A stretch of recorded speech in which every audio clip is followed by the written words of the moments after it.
right, here we are, King of Kings live. I'm your host, David Christ, and here we are again with Zoe Myers. Last time we lost him, middle of the episode, probably not even the middle of the episode, probably not even an eighth of the way through, and we lost him. But just to catch a quick recap, we got into such deep topics such as foot fetishes, rape fantasies, comedian lifestyle, and so on and so forth.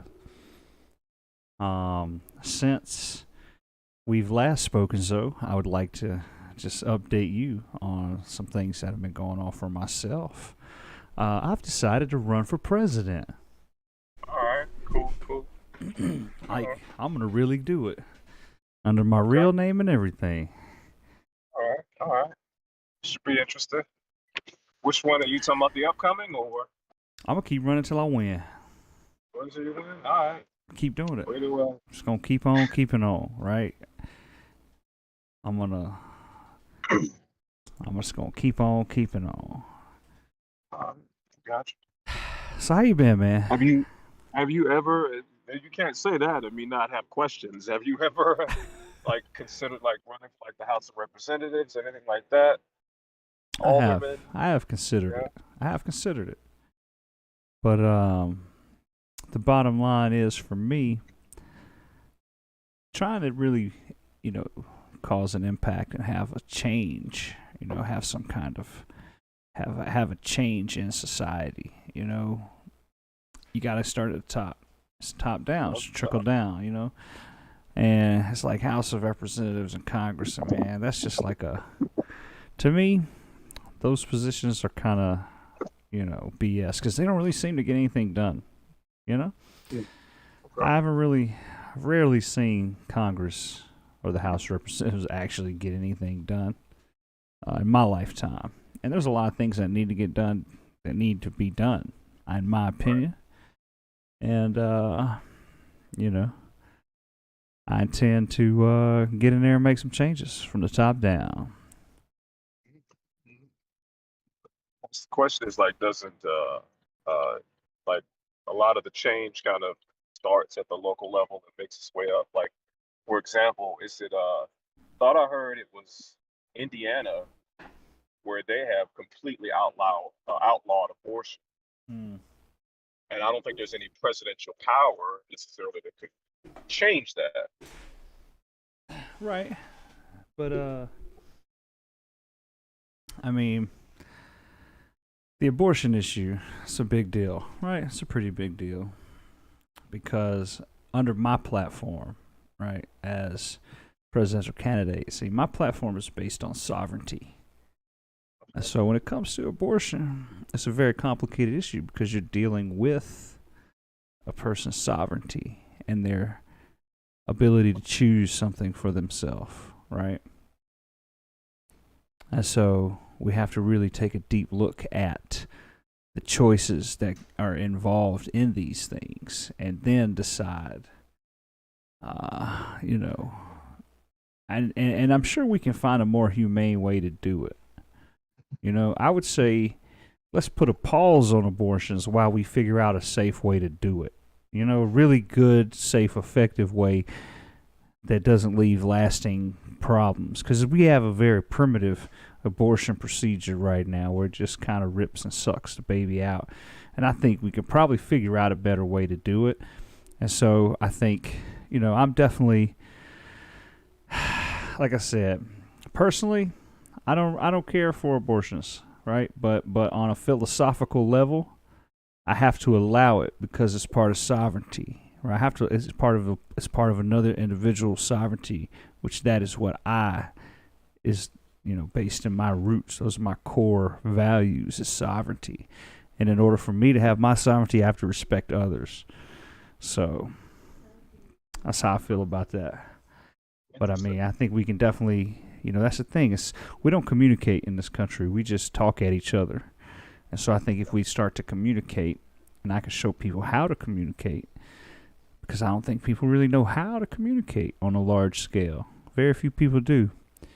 And so, as as I begin to show the world how to communicate, we'll be able to solve these problems a lot quicker. Because at the end of the day, abortion only really affects the poor. Because if you got enough money to just have abortions all willy-nilly, then you ain't got no feelings about that. You just killing babies left and right. You know? Right. And it's like, I think there are definitely. I'm against having kids, so so vis-a-vis, I am pro-abortion, just because I'm against having kids. You see what I'm saying? I don't think people should be breeding as much as they are personally, but I understand that I have to respect that as a sovereign choice.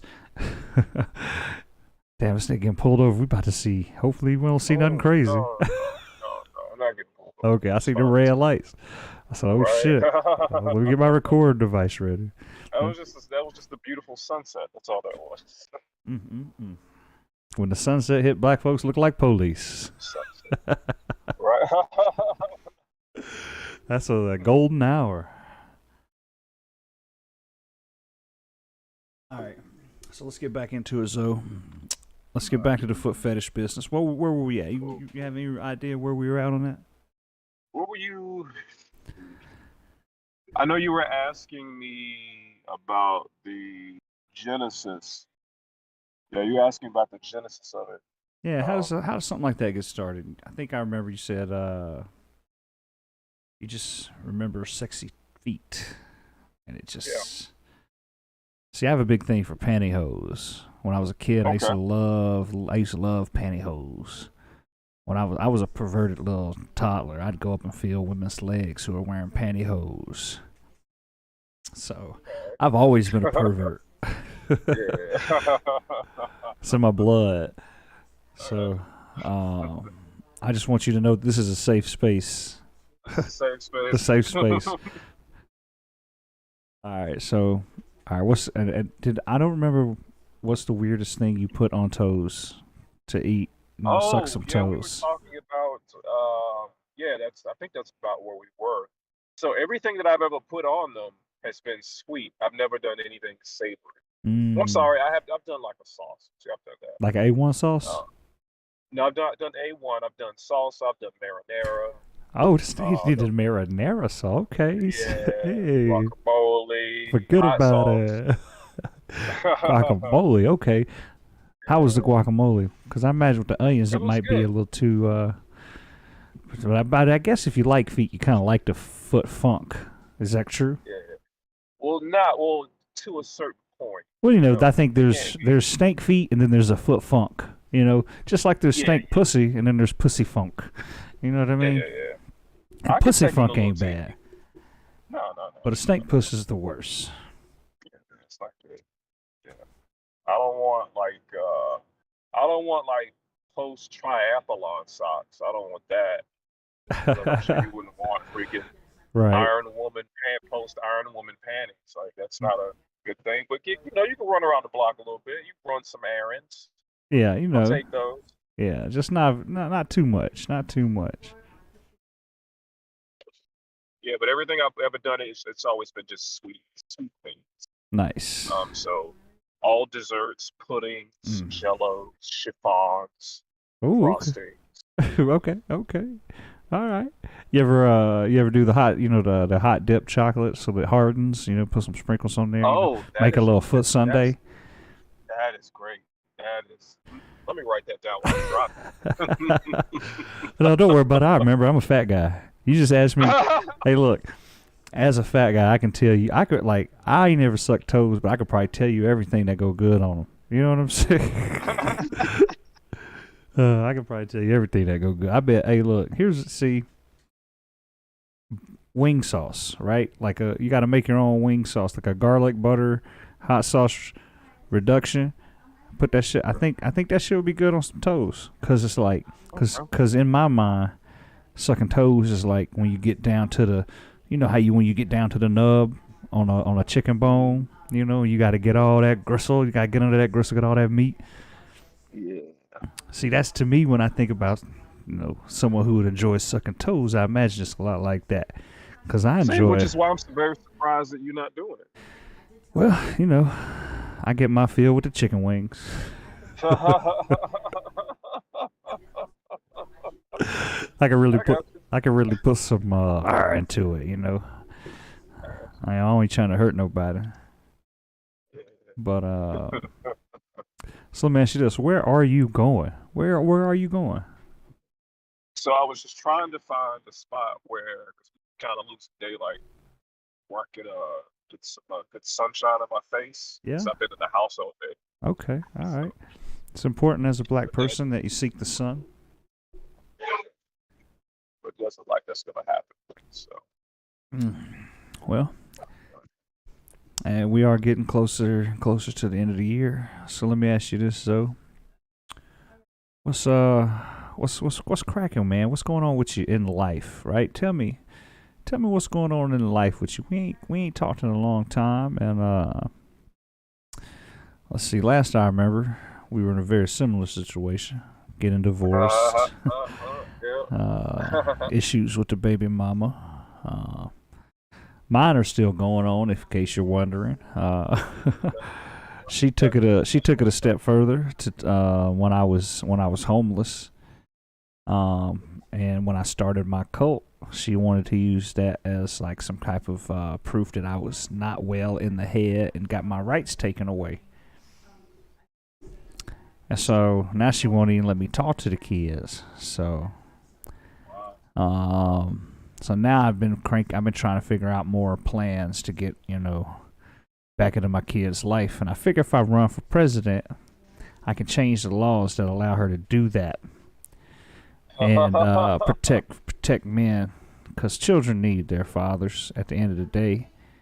I mean, they need their mothers too, but they definitely need their fathers, especially if the fathers want to be in a kid's life. Because I mean, we've got enough fathers out here who don't want to be in a kid's life, and it's like you want to be in a kid's life, but you're being kept away. And I get it. You're mad that we're not together anymore, but maybe get over it. Right. This ain't got nothing to do with you. Right. It's like we're over. Let me talk to my kids. You know. So get a fair and balanced view. But as I've grown, and I'm gonna give her the opportunity to grow, and I'm just gonna keep doing what I'm doing and trying to make $1 billion so I can slap her in the face with it. I'm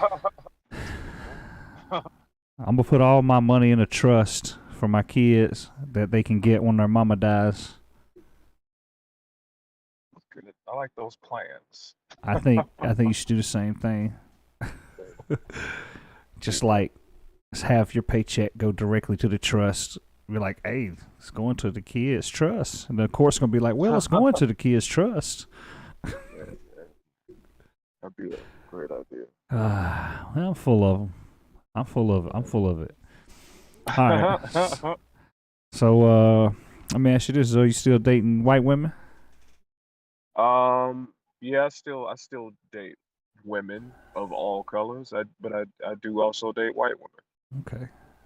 Okay. Yeah, I throw don't that know out why I there. got. I don't know why that why I got. I'm looking back on it. Even while I was like, I'm getting kind of defensive about that. What's Well, as a race trader, um, it probably strikes a chord.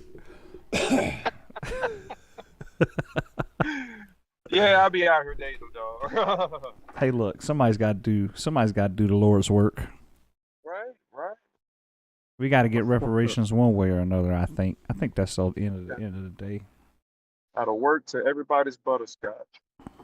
I mean, hey, look, I can't knock it because here's my only issue with the whole white women thing is that I know a lot of it is just fetishization. You know what I mean? Like they just fetishize the black man, They do. and Yeah. and that to me is just gross. Yeah.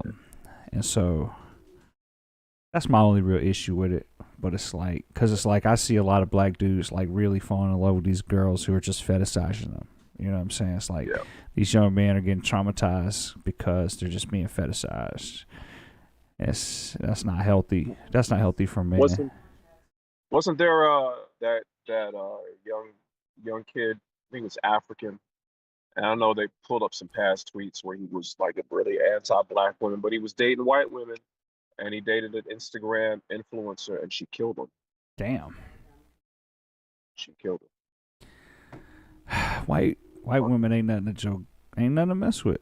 I mean, No, man. I grew up in It's a different Alabama. kind of anger. It's like when you grow up in Alabama and you black, they tell you, don't you mess with them white women. They'll get you killed. They'll get you killed. Right.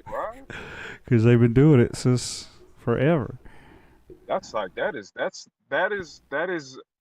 game on its highest level in Right. Alabama. That is Right. Just like, hey, Jeez. for real. And then I had a white mama, so I can't fuck with you like that, mom. Shut up. I can't even fuck with you like that, mom. Don't be hugging me. Yeah, I'm like, hold up. Don't be catching fellas. Don't All be right, catching catch fellas. it. Boy. You trying to get me killed.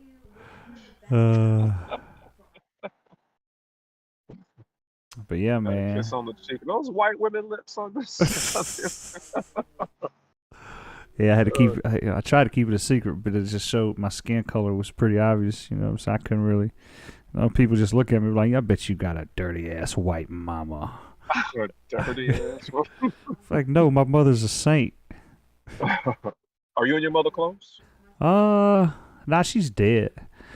Okay. Yeah, she died back in I think 2019. And then my dad died 5 months to the day after her. So that's probably an update for you, because I think that was probably closer to the last time I talked to you. Yeah. Look on it, man. Were you? I don't want to derail the podcast, but were y'all close? I mean, as close as you can be with a mother who has mental illness, such as schizoaffective disorder and stuff like that. Yeah. You know, I felt that we definitely could have been closer, but I was a little shit growing up. You know what I'm saying? I was like, I really since my mom and dad were divorced, right? I spent most of my life in a black home. But on the weekends, boy, I cut a fool on my white mama. You talking about everything a white kid does to their mama? I was doing. I was yelling at her, throwing fits. I was trying. Hey, I was out of control. I was like school shooter out of control. It was a good thing. It was a good thing. I had to go back. I had to go back to my black family in the week, and then I couldn't do shit but sit there and wash dishes and go get my daddy water when he said so, and basically be a damn slave. Yeah, pretty much. Cleaning the house and shit all the time. I hated it. It's like I had got too much responsibility as a child. I ain't had no time to play. I had no time to play. No respect at all. All right.